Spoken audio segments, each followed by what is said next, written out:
Well, as promised a very long time ago, I told you that I was going to share my professional learning that I did. And at this point, it was the October professional learning. So a little bit behind, but I had some time this weekend. So I wanted to run through what I had shared earlier and give you just a little bit of background on what it is that we have here. So in this brief video, I'm just going to run through what that looked like and give you some tips for best practices when it comes to professional learning with your staff. If you are an instructional coach, if you're an assistant principal or a leader in your school, maybe a district leader, district professional learning, I believe there are a lot of best practices, and I think it comes down to some simple things. So first and foremost is an agenda that is very well thought through.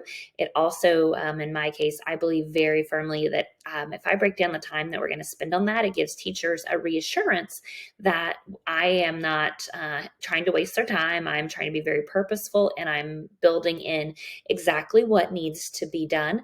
And I've given a lot of thought to how much time that should take.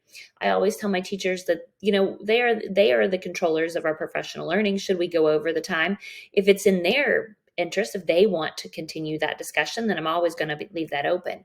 But otherwise, I'm always going to try to stick to this very good agenda of time, so that I'm respecting teachers' time and that I'm letting them know that I have put forth the effort to build in effective professional learning while making sure that what we're doing is timely and a good use of their time. So you'll see I built this in Jamboard, and the agenda is just what I display.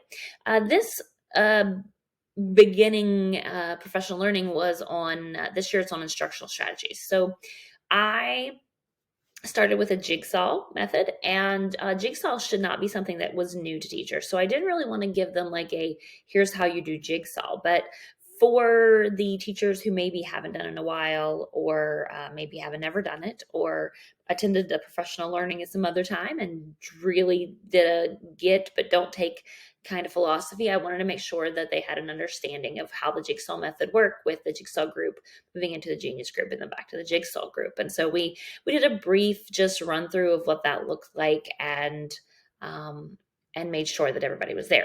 I continually go back to my agenda because it's important to do that.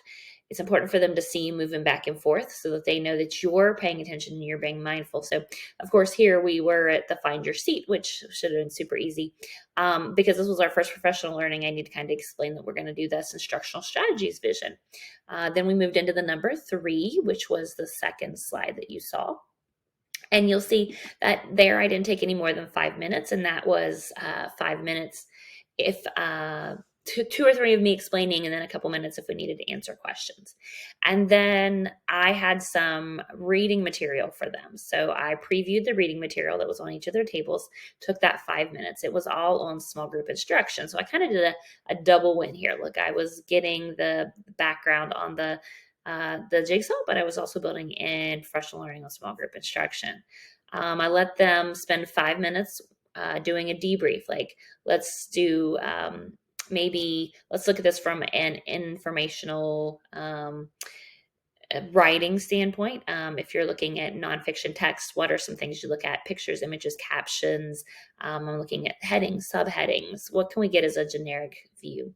Then we moved to that genius group, and they had all been given one section of the text to break apart. So I told them they would be in that group for 10 to 15 minutes.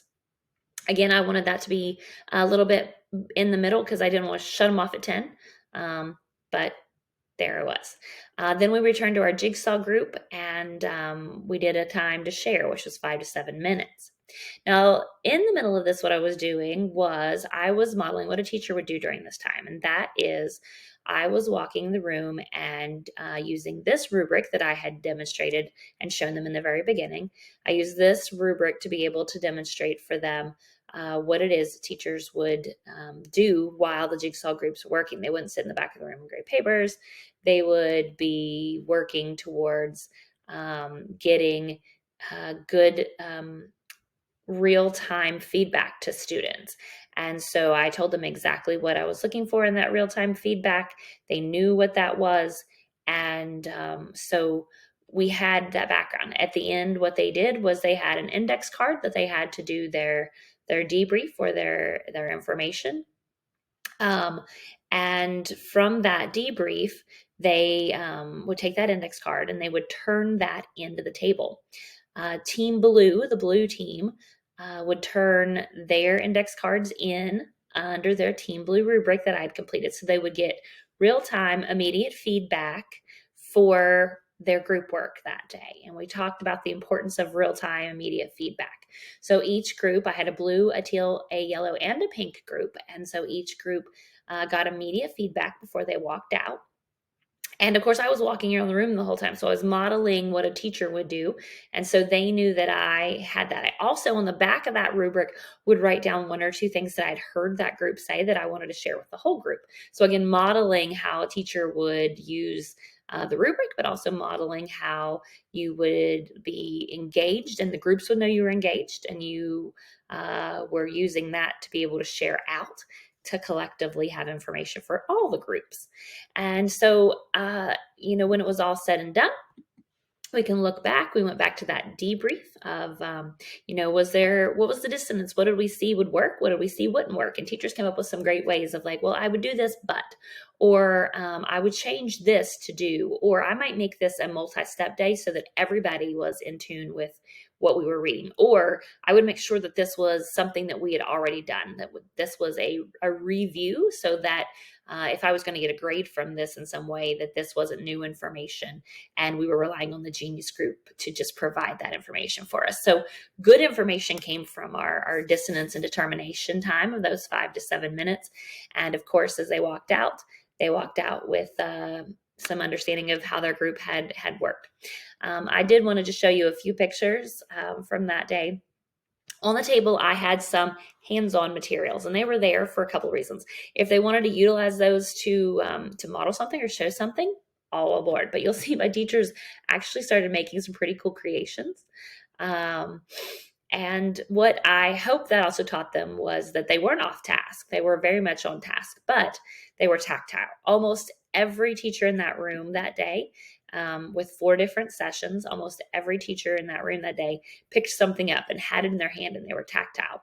My hope was that they were seeing that that we are tactile learners, that we do like to touch and we can still learn while we are in the midst. So ultimately, the name of the game was that everyone was working together. They even got a little competitive with their end-all products that they wanted to bring out. Those are my 6th grade teachers.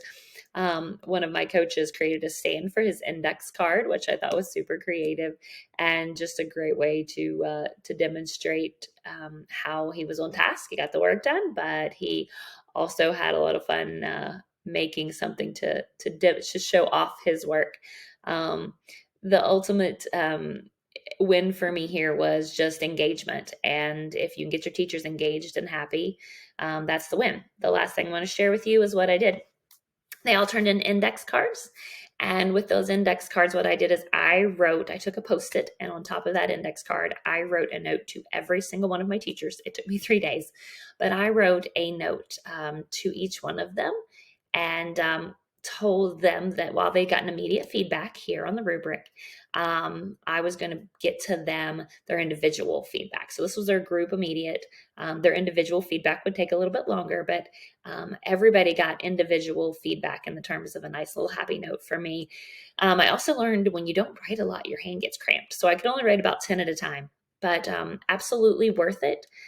Without a doubt, it was a win. So make sure that agenda is effective and communicates that you're there for your teachers and you understand that time is of the essence. Give them the information and give them the clear directions. Model what they should be doing as a teacher. Don't just tell, but show them what that should look like. And then give feedback. All of these things are going to make sure that you have an effective professional learning opportunity. And I promise you, your teachers will appreciate it greatly. So there you go. My October professional learning, I hope is something you can utilize in some way, shape, or form, morph or change altogether for your teachers. Bye.